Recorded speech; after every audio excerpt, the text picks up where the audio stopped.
Hey, the world's full of fantastic music. Each month, we explore an album of significance, its roots, how it makes us feel, and then banter about its influence and staying power. Join us on our journey as we dissect, discuss, and discover some of the world's greatest albums on the Sonic Collective. Hey everybody, welcome back to the Sonic Collective. This is Alain here, and I am joined with Darren Scott Coates, and Scott Gregory. It is March 2023 already, somehow.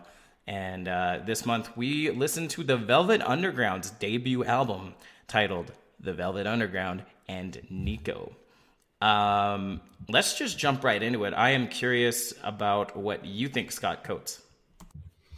Yeah, thanks, Alan. This surprisingly is one, and I think you mentioned it in your kind of review when you picked it, is one that we just somehow never touched on. And many times when I've been trying to think of my monthly pick, I've looked, Googled top 50 albums, and this is always in that top 10 or 20. And somehow I've just never listened to it. I think time and context is so important with this album, along with some other ones we've listened to, like King Crimson. And I can't remember what the one was before that, but we've listened to a lot of albums from like late 60s, early 70s that were deemed, one of the greatest albums. And we've listened to them and maybe not been as wowed. And this came out in 67. So, I was reminding myself, this thing is 56 years old. Like, I don't even know, was Elvis around then and doing it? Or, the Beatles were around. But this was at a time when rock was brand new, right? Really, really brand new. So I'm always trying to remind myself of the context. Sunday morning always struck me as a nursery rhyme. Like I started to, I'd start the album and I'd be like, oh, I could almost see this as my ringtone on my alarm when I wake up. It's just such a lullaby sort of feel to it. And then Waiting for the Man, I love this song, but I really like the David Bowie version. I've listened to that for years, but it's interesting to remind oneself that it comes from the Velvet Underground. And also interesting how steeped in heroin and drugs this album is, right? The second track is all about trying to find that dealer to get your heroin from. And then we get to ones like Femme Fatale. And this reminds me of something you get from the Mamas or the Papas or their Birds or something. Like, again, it really takes me back to the time of early rock. And it does date itself in that sense, not in the production values, but just really reminded me, like I heard the Birds in there. Also, it's funny, the opening guitar on Heroin, the first bit, really, I thought, wow, this is like The Edge from U2. He's just gently strumming some strings. And I was like, wow, it's interesting to see where sounds come from. I'm not saying The Edge necessarily listened to Heroin and pulled that sound, but I could hear a lot of other bands in this. And then things like Venus and Furs, along with just a lot of the other tracks, struck me as being written in that scene of Heroin and for really kind of funky alternative artists that are in a bit of a funk. So I think he hung out with Andy Warhol a lot, who maybe did the cover for this album. But so it's to me a timepiece of an emergence of rock as we know it, but also of a certain group of people and a time. And it's important to remember that. I got to say, this album didn't really wow me. Like I didn't rush to get back to it. I listened to it 4 times. Still not overly keen, but I have found that every time I listen to it, it connects a bit more. So I suspect this is an album I'd probably, if I listened to it 10 times, I'd really like it. So it's slowly grown on me. But yeah, really interesting time capsule. Glad we've picked it. And I will listen to it a couple more times because I don't feel I've entirely gotten there with it yet. So yeah, interesting pick, Al. Yeah, thanks. Definitely an interesting pick. Let's go over to Scott Gregory. Yeah, thanks. So yeah, my first thought on this album is that it wasn't scary. And I had never listened to the Velvet Underground before, and people speak of them with just absolute reverence that you almost go in expecting some transcendent shit, and just like your worldview is going to shift from listening to this. They said that, you're the first 30,000, I can't remember what the quote, but they were saying, like there's only 30,000 albums sold, but everyone that bought it started a band, right? Well, I'm still available. I don't play anything really well, but look me up if you need someone who's interested in learning bass. And I don't mean that as a slight on the album. I totally honor that they were doing something new at that time. And just like Scott said, it's you have to judge it in its context. And they were ushering in a new era of experimental rock, almost rock itself, right? In that 70s kind of transition. And all of those people were starting bands because they found something they hadn't heard before that spoke to something inside of them. And having listened to so many of the subsequent bands myself that they influence, I don't get that shock value to like my musical sensibilities, right? If anything, I found the album very accessible in that it featured a lot of those familiar things, but often it felt like in a more raw form. If anyone is afraid to check out the Velvet Underground because they're expecting some impossible to understand or enjoy art project, thinking of this Andy Warhol influence in it, don't be. The themes that shock then are really common now, like talking about drugs and sex and all this stuff. That's just table stakes in rock and roll now. And where they experimented musically, others have smoothed it out and polished it. Just listen with an appreciation that you're at the mouth of the river for a lot of these things that we take for granted today. With that being said, I'll give one general critique of the album as a whole. I can name a number of bands with multiple lead singers that I enjoy. Bands like Sloan, where everyone does a little bit of everything, or Fleetwood Mac with a bit more separation. To hear Velvet Underground, where Nico and Lou, they don't feel like they should be on the same album at all. Just two completely different vibes for me. I lean more towards Lou fitting the sound of what the album was going for, but I don't want that to be a knock on Nico as a singer. I'll Be Your Mirror, very well written, heartwarming song that I enjoyed immensely. I can just understand why they parted ways after the album when plotting a future for the band. With that, I'll go into a couple individual tracks, starting with I'll Be Your Mirror. I thought it did have that nice whimsical sound. It was a counterpoint to what was actually a fairly deep set of lyrics around being a loving and supporting partner. And that really resonates with me. Way back, we did a review of the album Color Moving and Still by Chantal Kreviazek with a song called Before You.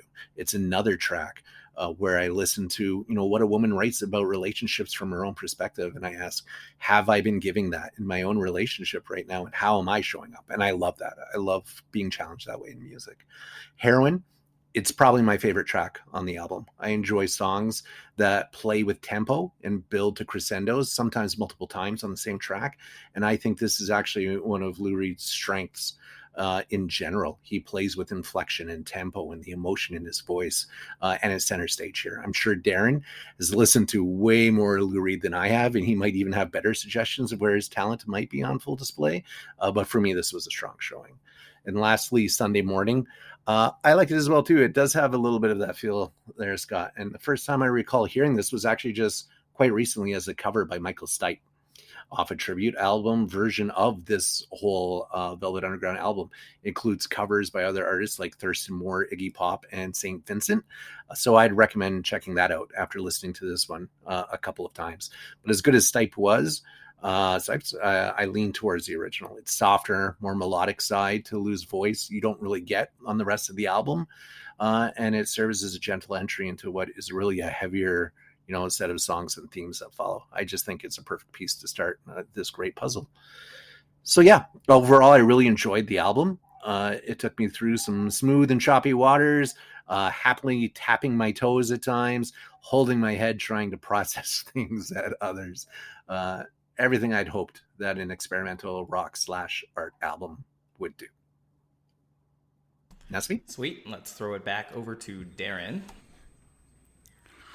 Yeah, thanks. And interesting to hear your guys' perspective.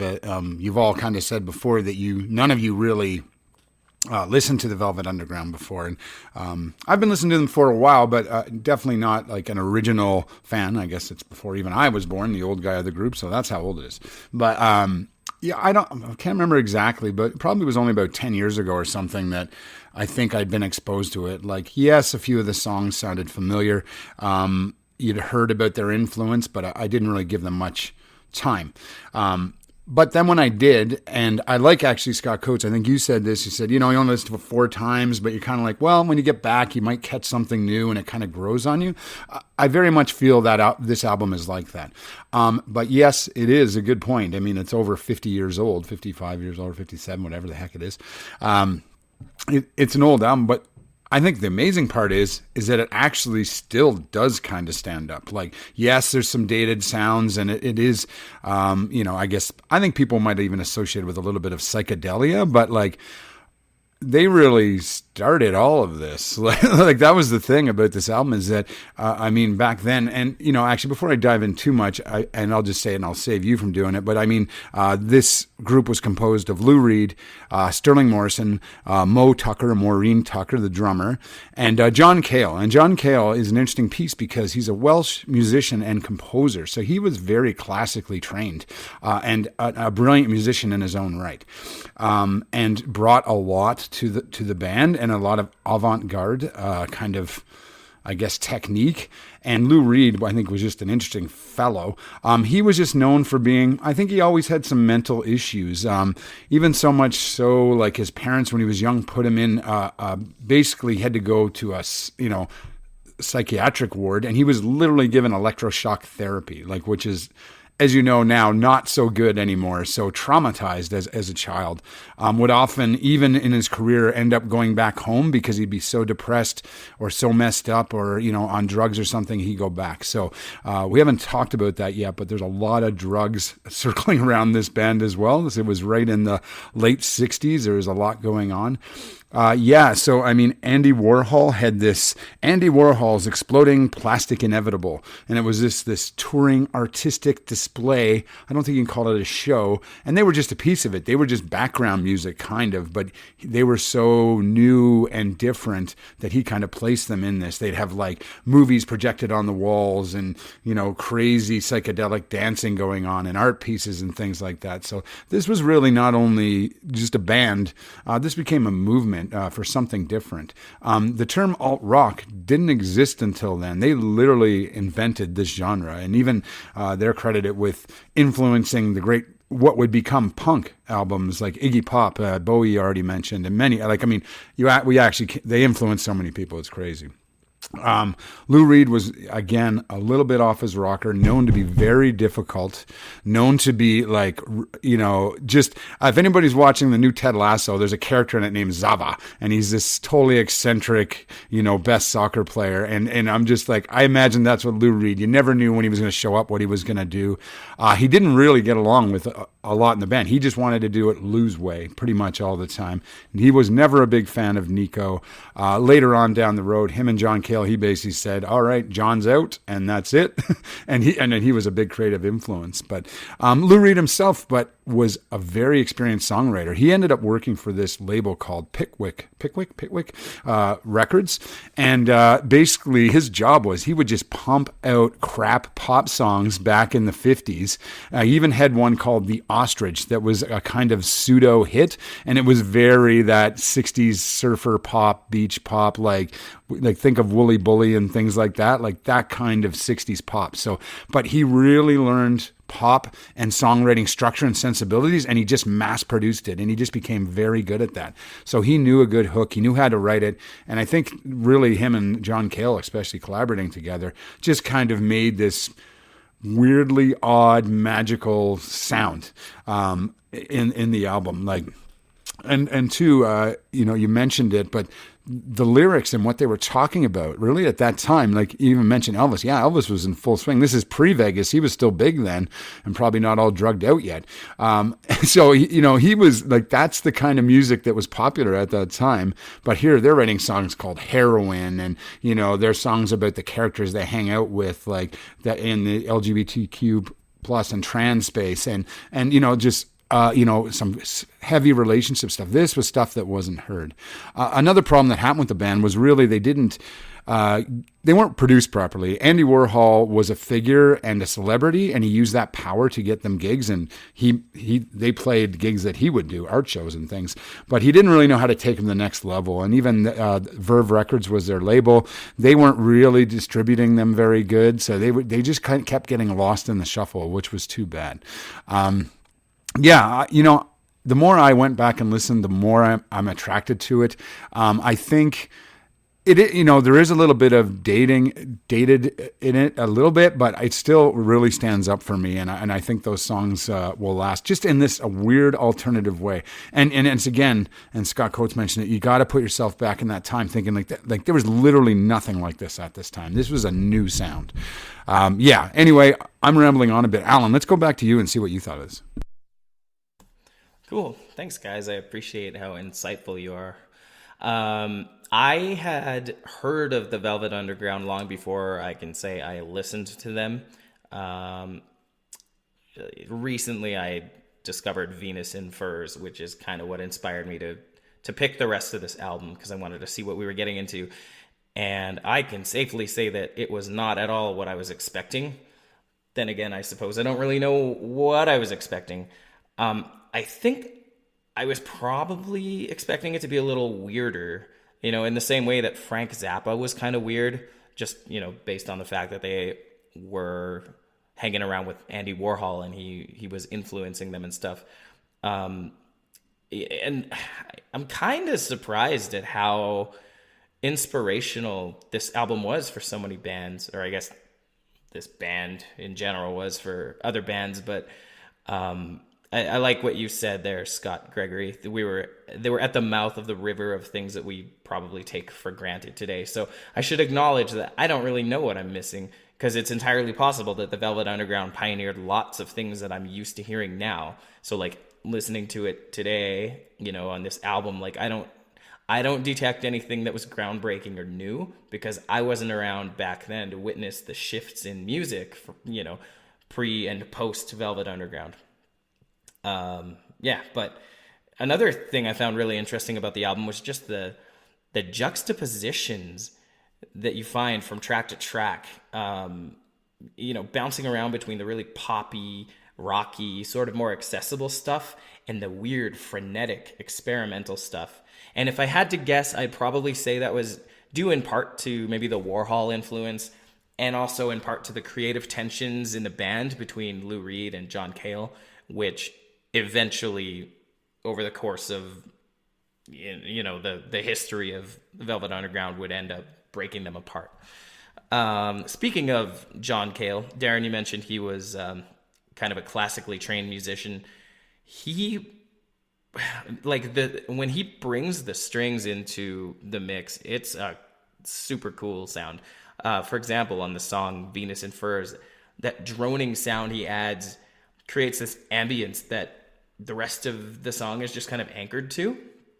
And in the song Heroin, he uses an electric viola with guitar strings. He's playing it with a cello bow, and he's got it like plugged in with feedback. And it creates this chaotic soundscape that totally complements the song thematically. It's really weird and really frenetic. And then you got Mo Tucker, who wasn't really like a proper like drummer as you would expect. She kind of had a very unconventional approach to the drums, sort of almost more of a tribal thing. So that adds an interesting element too, because in a lot of songs, she isn't actually keeping a standard 4/4 time signature. Again, I'll point back to the song Heroin, which like the drumming kind of makes it sound like this freight train or a heartbeat that's, speeding up and slowing down. And then you've got Lou Reed, he's so good at emoting and telling stories.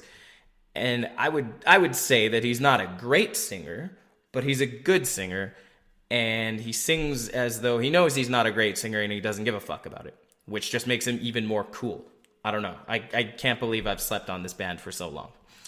And in retrospect, listening through the album like dozens of times over the course of the month, I kind of concluded that I didn't really love Nico on it.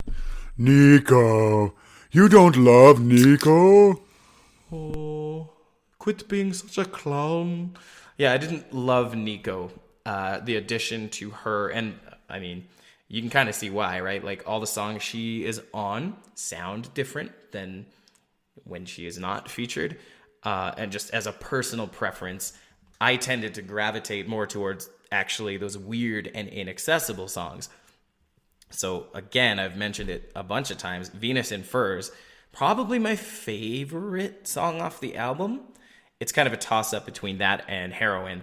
It's Venus in Furs is based off of this novel in the late 1800s in which the main character seeks to be enslaved by his fur-adorned lover. And, the minor keys and the droning strings provided by John Cale just kind of paint this picture of a dark, like, BDSM sex dungeon. And I kind of want to visit for science, obviously, because I'm not a pervert, and how very dare you for thinking so. Heroin is, at a glance, probably going to sound terrible to most people, especially if that's the first and only Velvet Underground song you ever hear. Because there's, again, no standard timekeeping with the drums. The song structure is kind of all over the place, and it kind of devolves into the shrill, awful noise as it kind of goes along. But when you listen to it in the context that the band meant for it to be heard, which was not so much as an approachable song, but more of a sonic metaphor of a train crash, which takes the listener through the journey of someone who, first discovers heroin, then becomes addicted to heroin, and then loses everything in pursuit of that high. This song kind of transcends music to become audio art, I guess. And I think they do it very successfully in a way that King Crimson, who we listened to last month, failed at, personally speaking. If you close your eyes and listen, you can actually hear the train as a metaphor. I think it's pretty brilliant. And then there's Waiting for the Man, which is just a great song. It's probably one of the more conventional sounding songs out there. Follows a more typical pop music chorus, pop music formula, verse, chorus, whatever. 4/4 timing and all that. And it is about drugs. So I can kind of understand how there might have been a backlash from the conservative censors and gatekeepers of the time, right? Songs that are openly discussing drug use and prostitution and like kinky sex were probably quite the shock for an audience of the time. But then again, like in 2023, we live in the era of that song, Wet Ass Pussy. And every girl you know has an OnlyFans account. And I walk by people openly using fentanyl on the train station in the suburbs. You know what I mean? So like to be outraged by the contents of a Velvet Underground song these days seems pretty quaint. So anyway, that's my take. I actually really enjoyed this album more than I thought I would. And I think in the entire time we've been doing the Sonic Collective, I've probably listened to this album more than any of the other albums we've ever reviewed, because I really didn't quite know where I was landing on it. So anyway, let's talk scores here, and I'm going to throw it right back over to Scott Coates. Yeah, thanks, Alan. Really neat comments from everyone. My influence is low because I don't think I'm going to go down the Lou Reed train much. I've listened to some of stuff, so I'm just going to give it a 1.5 on influence, but I'll give it a 4 on recommend. I think it's pretty crucial for the time period and the artistry and connections to Bowie and so forth. And I'll give it a 2.5 overall. Again, I suspect if I listen to it 10 times, that might go up to like a 4. But right now where I stand on it, it's a 2.5. Glad I had the experience, enjoyed it enough, not rushing back to it. Yeah, so I'm a little bit higher than that because I play loose with the influence category. I don't always say what influenced me. I say sometimes what influenced the people who influenced the music that I listen to a lot. And so I'll bump this one up to a 3 for influence. Recommend, I'm going to go high as well, too. I'm going to give it a 4. I think this is something, again, it's the mouth of the river on a whole musical genre that you just really have to experience. They're really good at it. And so overall, I'm going to give it a 3.5, which is not a knock on this at all. I think that's pretty high, all things considering for a 50-year-old album, that I, as a never high type person, might not have been the target audience. So, yeah. What about you, Darren? Yeah, I thought about this a little bit, but, it's all 5s for me. I think this is one of those albums for me that just really is worth the hype. It invented the hype. It's just really amazing. Yeah, it is alt rock. It's early alt rock.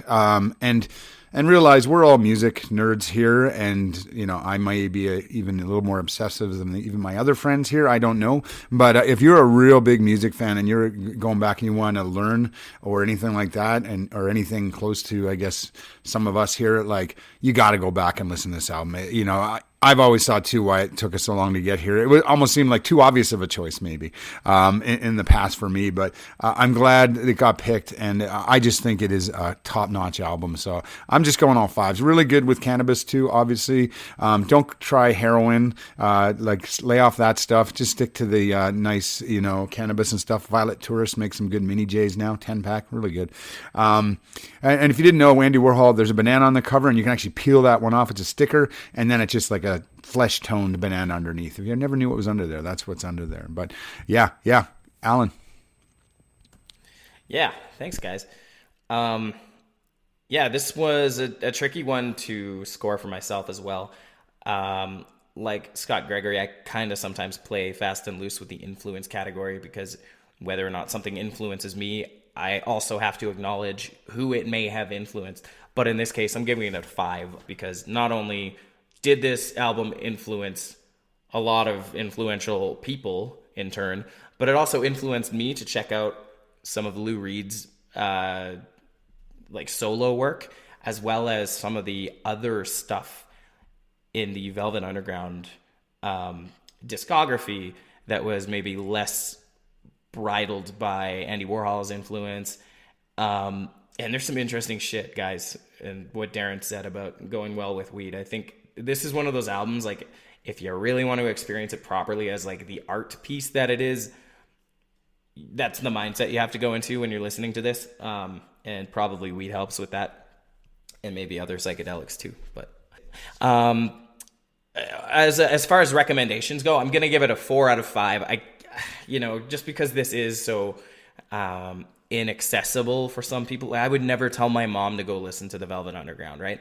But I would tell some of my friends who are into alt rock or garage rock or whatever. So, 4 out of 5 there. And I think overall I'm giving it a 4. It would have scored higher, but I think some of the songs that Nico was featured on didn't really ring my bell too much. They did start growing on me, but I think of all the tracks on this album, there were probably like 3 to 5 that I really kept going back to, and I really, really enjoyed them.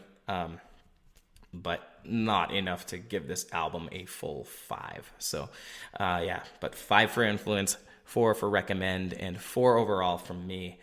And this was a fun one, guys. And I was surprised to see how relatively aligned we were on this. So I thought this could go one of two ways, and we'd all hate it or whatever. So yeah.